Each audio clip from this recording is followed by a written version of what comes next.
everyone. I'm Randi Braun. I'm an executive coach. I'm the Wall Street Journal bestselling author of the book Something Major, the New Playbook for Women at Work. And I am absolutely positively thrilled to be here with you today at BookFest 2023. I was driving my red Subaru Outback through Washington, D.C.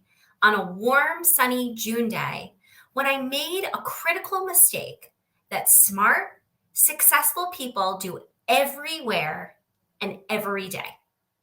Sure, I was tired. Who isn't these days? But that day I made what could have been a fatal error. I misjudged my exhaustion.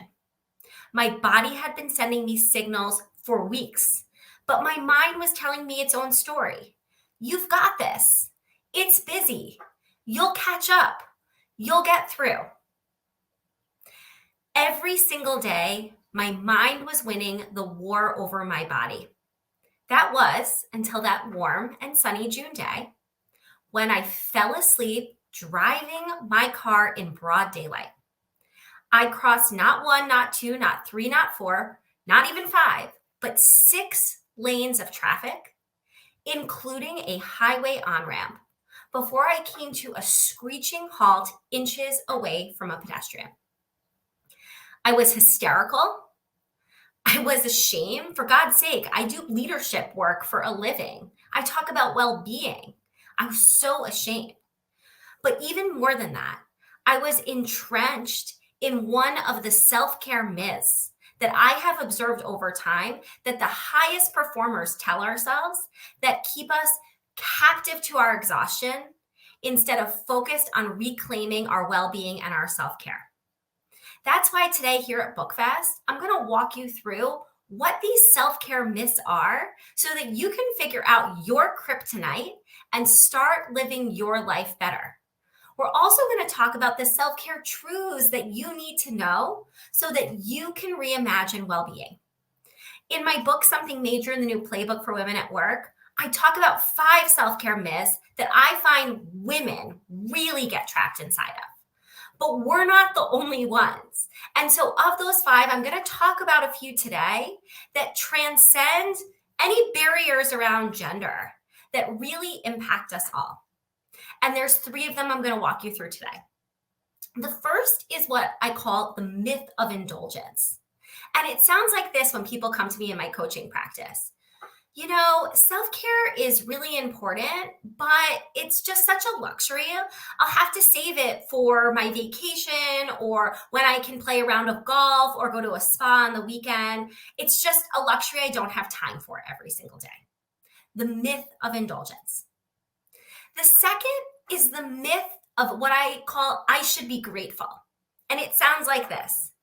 You know, Randi, the more I talk to you about my stress, the more I realize, actually, it's not that I'm so exhausted. It's that I should be more grateful. I have a great job and a great family and a great support. And really, actually, I should just be grateful for the things in my life. And then finally is the myth that maintenance is self-care. And that is the story we tell ourselves when we say, you know what, I do get self-care because that time that I spend commuting, that time where I go to Target to pick up the paper towels and the toilet paper, that's my self-care time. No one can bug me from work. I get a podcast I love to listen to. That is my self-care. And these stories, the myth of indulgence, the myth of I should be grateful, and the myth that maintenance is self-care, they are killing our creativity and they're killing our well-being. They are not driving us forward. They are holding us back. And as I learned that day, our self-care, our well-being, and our inability sometimes to judge it and prioritize it might actually be the only thing in your work life or your life writ large right now that is truly life or death. And that is why today I want to leave you instead with 3 self-care truths. Self-care truth number 1. Our self-care is a conduit to our performance, not a luxury. It is very, very simple. Our self-care is not a luxurious indulgence. It is simply a conduit to our performance. Just look at a race car. And I hate to use a metaphor that's trite, but I really want to make this point to you. No matter how much you shame the car to move or you white knuckle that steering wheel, if the tank is empty, it's not going to move. That is not my opinion. It's not a cute metaphor. It is literally science. Matter doesn't move without energy. So that's our first truth. Self-care is not a luxurious indulgence. It is a conduit to our performance. Number two, we need to recognize that our feelings have permission to coexist.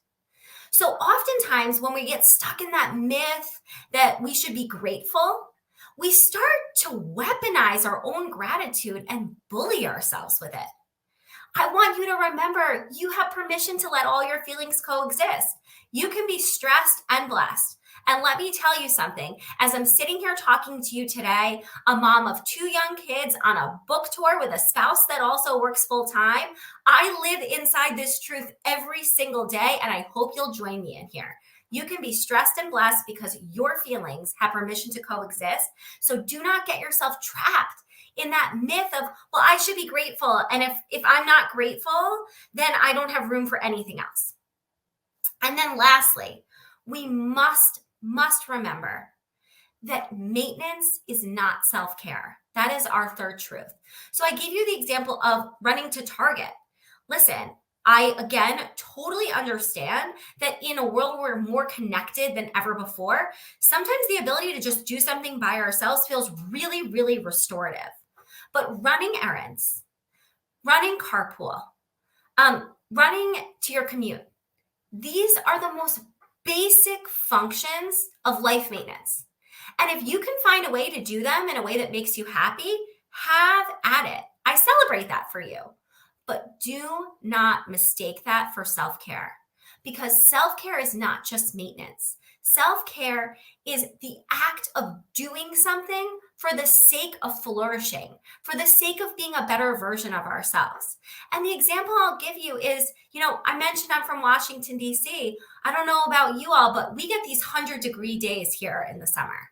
And to say to myself that maintenance is self-care is like getting in my car on one of those sweltering DC days and saying, you know what? I'm going to treat myself to air conditioning today. That is not self-care. That is literally not dying from heat stroke. And so as we think about how we want to take care of ourselves, not because it's an indulgence, but because it feeds our creativity, but because it enhances our productivity, because it creates a life worth living, we must untether from these 3 myths, these 3 self-care myths, that self-care is an indulgence, 1, 2, that myth that I should be grateful, and 3, the myth that maintenance is self-care, and make room in our lives instead for 3 self-care truths. Truth 1, self-care is a conduit to our performance. Truth 2, your feelings have permission to coexist. Remember, you can be stressed and blessed. And truth number 3, maintenance can be enjoyable, but it is not self-care. Self-care is about flourishing, not just functioning. Let's raise the bar together to a state where we're trying to do more than just not die of heat stroke on a summer day, where we're not falling asleep at the wheel, literally in my case, or metaphorically in yours. I can't wait to hear how this resonated with you and what changes or things you're curious about leaving our talk today. So I hope that you enjoy the rest of BookFest 2023. And you can find me on social media to share your insights. I'm Randi Braun on LinkedIn, Something Major Coaching on TikTok and Instagram, or my website, somethingmajorcoaching.com. Thanks so much, everyone, and enjoy the rest of this incredible gathering.